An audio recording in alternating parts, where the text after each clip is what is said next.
point, and then it was a state. It's pretty close to it, yeah. And you touched on a really good point, sir. It's you know, it's a really big basin. And how do you say, okay, we're only going to deal with the tail and not the dog? You know, you really can't. I mean, so you know, but you have to start somewhere. So you know, what we know is from some of the springs, you know, along the river where we can do actual point sources. To answer your question, you know, like when we look at Fanning, you know, or Manatee Spring farther down, where we know that that spring discharge is coming from the property around it. That, you know, when it's at like 1 or 1.5, you know, we have an issue. Some of the river, you know, as I said, may be additive, but we have both problems. We have the regional as well as the local. So we're trying to start, you know, where we can with the local. We realize as we go north and handle the upper portion of the Suwannee, which then bends over Fuji, and that'll mean we have to get involved with Georgia. And actually, the next meeting there, and her folks have the first people who are going to probably get involved, start talking about that. There is a long-term project. Yes, ma'am. When say tropical storm David comes along, how does that, does it kind of clean up the river and change the numbers a little bit, or do you start over again? How does that affect well, yeah, I understand your question. The depletion, Yeah. how does that affect it? What we typically see is that, you know, you have to realize you have two methods of flow here. One is river flow that's added in as it comes down the river. The other is spring flow. Base flow in the Suwannee is typically springs. Okay?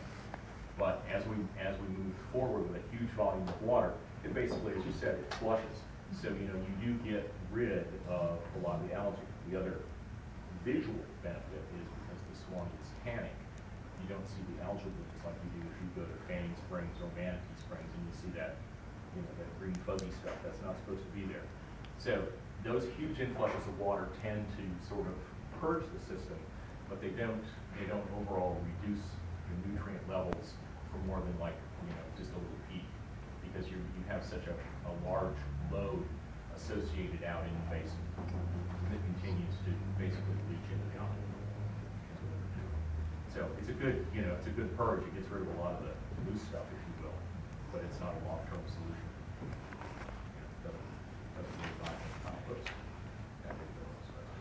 Okay, so Gilchrist, same thing, and then as we get to Levy, you know, similarly, you know, it's the same issue. You know, we're seeing it all along the river, and perhaps, you know, importantly, NOAA has been doing some work on, and I think you probably all heard about the dead zone, you know, in the Gulf where you get the nutrient blooms and it kills everything. You know, that's one of the things we're seeing down here at the mouth of the Suwannee. So, you know, ultimately, you know, it all ends up in the Gulf with a large detrimental effect. So, the BMAP is an attempt to try and get that river restored back to a more normal situation. Okay. You know, and since I talked about non-point sources, you know, they are what they say, they're like overland flow or sheet flow. You know, so how do you control them? And you know, there's no permit ability to do that because there's no wastewater treatment plants that we can affect their permits. So you know, the biggest thing we do in both the Suwannee and the Santa Fe is best management practices, and those agricultural BMPs, you know, are implemented by DAX and the SRP, Suwannee River Partnership, through them. And what we realized, you know, as I talked about as I started out, the basin itself has well over 1 million acres. Well, I'm sure you all know Hugh, Thomas, and Joel, you know, and those guys are good, but, you know, there aren't that many of them to cover all the ag land of 1 million acres in the Suwannee and like over 1 million acres in the Santa Fe in any of our lifetimes. So, you know, we figured we needed to focus the efforts. And to do that, we came up with the concept of a restoration focus area. Excuse me. And that is more of a geographically defined area where we'll go in, when I say we, it's the Royal League, the SRP, go in and try and implement BMPs on all the property applicable in that area. We're doing some monitoring at the same time to see how it works, see what works, so that we can try and get basically, you know, a focus area, which is typically like a spring shed, you know, to some level of knowing that we've done everything we can. What happened? we now have a control. We can say, okay, what worked, what didn't work, how can we take this and implement it elsewhere, as opposed to using more of a shotgun approach and not knowing what's going to work until we get along later. In addition to that, one of the things we're doing in conjunction with when I say with DEP in conjunction with the Water Management District, is we have a fertigation project where DEP has committed like $900K to the Water Management District to install fertigation tanks and also retrofit existing center pivot irrigation to the more efficient low flow type systems. The idea being that we can try and eliminate dry application of fertilizer, which seems to be the #1 source of nutrients for the river, the inorganic fertilizer, the dry applied stuff. And so that we can then use the mobile irrigation labs to fine tune those. And basically it comes out to be, for the grower, a win-win-win. They get a more efficient delivery system, uses less water, uses less fertilizer, and costs them less money to operate. And we get less nutrients being applied to the ground that can end up finding their way into the river. So that, we're just in the process of finishing that contract. We'll blame Kevin for not getting his comments back to me that he only got the draft yesterday and was out and hasn't had time to respond. But anyway, we hope to have that up and rolling by the 1st of October or thereabouts, so that we can start impacting this most current upcoming growing season. Does that program completely eliminate the use of dry fertilizer? No. And it's a start. I mean, I think we talked about what, 65, maybe 70 systems? 70. It's a start, and what we want to try and do is put it in places like in one of these restoration focus areas where we can, so we can really see that it works. Because if it works, now we've got a big plug to go back to the legislature and say, hey, look, y'all put in this much money and it really works. Now we have a solution, or a partial solution. What is the match? How does that work? The $900K will pay for the equipment. The Water Management District is going to pay for the installation. There's some percent grower match. I'm not sure what we all came up with. At least 25% grower match. Okay. So that's going to be the process. So it ends up, I think, we total all that in, you're like, what, $1 million, $1.5 million total perhaps. So, and it's a start. I mean, it's nowhere near a be all end all. I look at it as it's an initial shot to see let's see what we can accomplish. How will we measure that, and how long will it take before you think we should possibly start seeing change? Well, the measurement's going to be twofold, because this is one of the first projects, I think, if not the first, I don't know, where we're actually looking at quality and quantity at the same time. Because typically in my world, the DEP, I deal with water quality issues. And, we don't talk about quantity at all, but, we realize particularly in the Suwannee, you can't really talk about one without talking about the other. So, this is really, in that sense, sort of a, unique first step where, I won't say we're working together.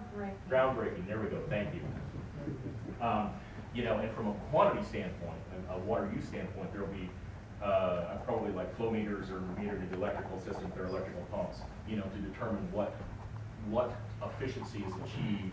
I think the efficiency from the quantity standpoint is probably pretty easy. Right. I think we can get there. But how John and I was having this debate the other day, I guess you might say, about, how long, once you start making changes, How do you know when should we be seeing them in months, years, decades? Where does this start? And we were kind of debating, I guess, back and forth. And I think one thing we did agree on is it determines, what kind of soil conditions you're in, and how sandy and how fast it will leach through, and those can vary from area to area. The second thing to take into account with that, sir, is that in most of the Suwannee and the Santa Fe, it's a karstic environment. There's very little surface flow. Okay, it's primarily soaks into the ground, hits either conduits that feed the springs, or the matrix material that is causes sinkholes that are not necessarily interconnected. So one of the things to do with that we're doing in the restoration focus areas is we're coming in and installing monitoring wells, you know, at certain points. So if you can envision it, you know, that we're trying to determine, you know, in a, you know, if you think of, and I hate to use this example, but it's the only one I always come up with, you know, a block of Swiss cheese, you know, with a lot of holes, some of which are interconnected. Those are the conduits that end up feeding the springs. But there's all these other, you know, cavities and solution chambers that are small that end up feeding the conduits. That's the matrix material, if you will. So, you know, we need to figure out, you know, if you have a grower at point X and he's, you know, let's use an example of a mile away from a conduit that feeds, you know, Jenny Springs, because we're starting probably down in that part of the county, of the basin. And we want to know, you know, when he does this, if he implements one of these processes, what we see the water quality change as close to his property as we can. So we can start to say, oh, we've done measurements before anything was done. We know what our nutrient levels are, and we're also taking some isotope samples to try and get the breakdown of what that makes up to be. And then as stuff happens, we should be able to get a more real time, because what we should be seeing closer to the source is a change sooner than we would be seeing in the conduits themselves, or even in the springs, where it could take 5 to 10 years to show up because of the way that the water is coming in. So the real answer to that question is we don't know. But what we're going to do is we're going to try and figure it out. We know that from studies that FDAX and UF-IFAS have done, that fertigation tanks reduce nutrient use. Okay. So, you know, we're accepting that as a given. We're accepting the given that the improvement in irrigation improves quantity usage. So we're taking two positives and saying, okay, we know we will reduce both quantity and improve quality. So now we just have to figure out how to measure that. So that's part of what we're trying to do in that, because it would be really good to know, like, yeah, we do this and it happens in a year or 6 months or, you know, whatever. But quite honestly, I don't think we exactly know the answer to that. Do you have any sort of mapping of those conduits where we can find out where the optimum points to apply these funds would be? Conduits are typically mapped, well, they're accurately mapped by cave divers. Okay. They're approximately mapped by groundwater modeling programs. Those approximate maps have huge variations because they basically fit, you know, the need of, oh, for this to make sense, there has to be one here. But, you know, you take 2 different models and you can get variable results. So, you know, we know, you know, if you're dealing with, you know, with an area of, you know, tens of square miles, you know, whether that row of chairs, the conduits, or that one in the back makes a difference, you know, where you want to try and figure out, you know, what the impact is. So right now, it's a very inexact science. That's one of the things that's on John's list to do, to know everything. You know, I'm trying to find it out right now. You know, good. Will these be confined or restricted to the unconfined areas of the aquifer? For the most part, the area The grants? in the Santa Fe and the Suwannee that we're looking at is in the unconfined area. There's a minimal confining layer, if there's any at all. I mean, it's primarily crusted zones. Annette, you gave us some aerials that had mapping on it from Manatee. Mm-hmm. I suspect that is there something going on in that part of the world that you may be concerned about in the future? Yeah, there's a guy that's cutting over 1,000 acres of timber that says he's going to put it in circle pivot irrigation. Who is, do you know who that is? You had to ask. It's a Land and Timber LLC. It used to be, it's a man's children. I'll think of it. Not Sorry. Phil, not Phil Fox. It is Philpott. Sidney died, and it's his Right. boys. Brian. Yeah. And they formed a LLC. They've got some grazing land in Bell. And that's what the guys who are clearing the land said. They're going to pay him to stump it out, and he's going to apply for water permit.